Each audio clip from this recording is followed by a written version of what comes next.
Nakarating na kami dito sa munisipyo ng General Nakar. Tapos kumain kami dito sa Anglaris Lomi. Putik-putik kami, tingnan. Parang 100 km din. Wala dito. Bayan Marilake, 100 km. Ngayon, dito kami sa bayan. Bibili na kami ng supplies kasi wala na rin. Papasok tayo ng mga 60 km. 60 km rough road. So, ayan o. Puro PG1. PG1, Pinas, and siguro may mga ilan-ilan lang na motor na naiba kagaya na akin. CB110, tsaka parang Enduro. MMC. Puro PG1 yan. Fully loaded. Look, fully loaded. Fully loaded. Ah, kasi mag-overnight kami.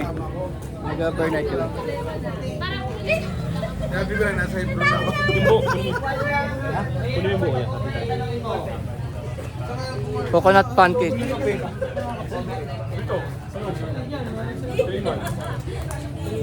Yun ang mga tent system mo, may ano pa.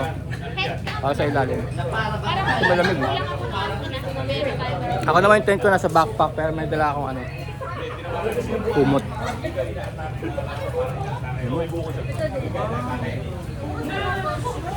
Ayun yung munisipyo, yung kulay pink. Kailangan pag pupunta kayo dito, dadaan kayo sa munisipyo, magbabayad kayo ng tourism fee na